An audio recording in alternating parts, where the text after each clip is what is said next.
Imagine telling a whole civilization that the thing it built its clocks, cities, schools, pride, and Sunday dread around might no longer be the main plot.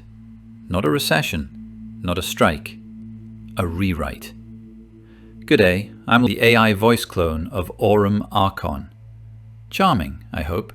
Slightly dangerous round the edges, definitely. Think velvet gloves over cold strategy.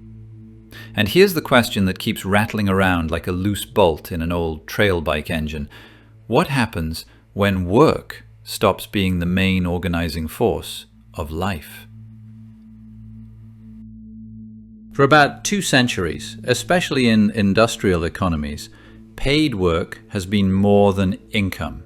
It has been identity, discipline, timetable, status ladder, social sorting hat, all of it. What do you do?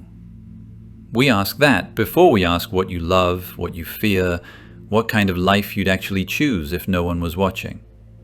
A bit mad, really. We built adulthood around employability and called it normal. Now, before we go full apocalypse in the backyard shed, this is not a neat tale of machines simply stealing jobs and humans wandering off into the sunset with a universal stipend and a hobby kiln. Nah. The old story is ending unevenly. Some people are flooded with tasks, messages, deadlines, and surveillance. Others are cut loose, outsourced, or stuck in a labor market that suddenly rewards a different toolkit. So the question is not only, will there be jobs? It's whether work remains the spine of meaning, power, and distribution. That distinction matters. Societies do not merely hand out wages, they hand out recognition. They decide whose time counts, whose effort looks respectable, whose absence from payroll gets treated as freedom, and whose gets treated as failure. If technology starts doing more of what markets used to buy from people, then we run into a very human problem.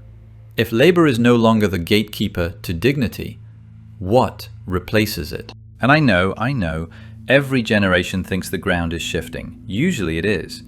But this one feels different because AI does not just replace muscle or routine.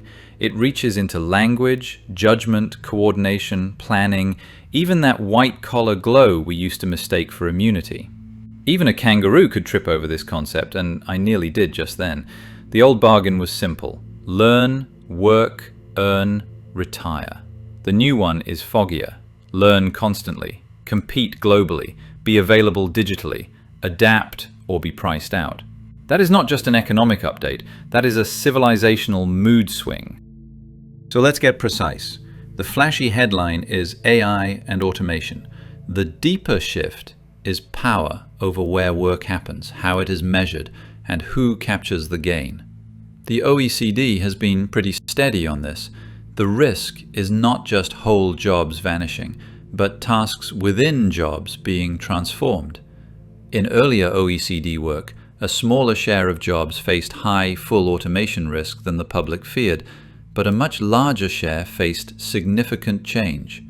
More recent OECD work on generative AI pushes that unease upward, especially for highly digital, highly educated occupations once thought safe as houses. The IMF has added another twist. In advanced economies, a large share of employment is exposed to AI. Exposure is not destiny, that's important, but it means AI can either complement workers and lift productivity, or displace them and widen inequality. Lower income workers may be more vulnerable to the ugly version of that bargain, while people with the right skills, infrastructure, and bargaining power collect the premium. In plain English, same tech, very different outcomes depending on who owns it, who governs it, and who can work alongside it instead of under it. Then there's the ILO, which has been saying, quite sensibly, that digitization changes job quality as much as job quantity. Telework opened flexibility for many workers, especially during and after the pandemic, but it also blurred boundaries, intensified monitoring, and exposed a digital divide that is not just about internet access. It's about having a quiet room, reliable devices, managerial trust, and the kind of job that can even be done remotely. A barista cannot Zoom a flat white, mate.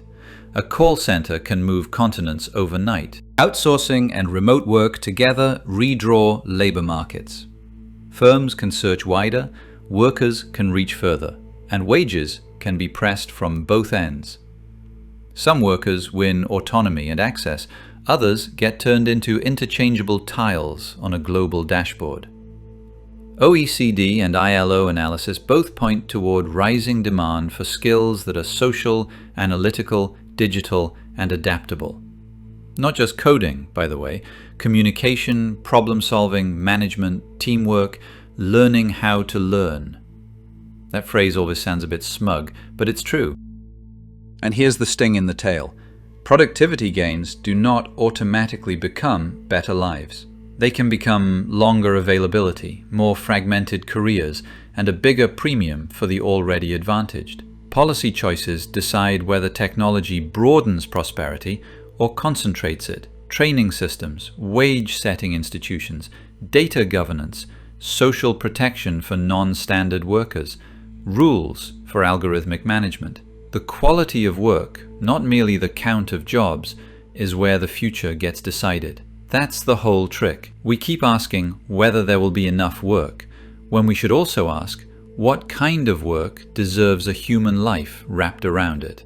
If work loosens its grip, we get a chance and a threat. The chance is obvious enough: reduced hours, more shared productivity gains, stronger income support, maybe a world where care, study, art, community, and rest are not treated like decorative side quests. The OECD and ILO have both in different ways pointed toward labor market institutions and social protection as cushions in transitions. The IMF too keeps circling the need for reskilling and safety nets if AI shocks are not to become social fractures. None of that is utopia, it is maintenance. Civilization maintenance. But the threat is more intimate. Strip away work and you do not just change incomes. You unsettle identity. A lot of people do not merely earn through work, they locate themselves through it. Status, routine, comradeship, proof of usefulness. Leisure sounds glorious until it arrives unevenly, with one person calling it freedom and another calling it exclusion. That's a terrible analogy. Let me try again.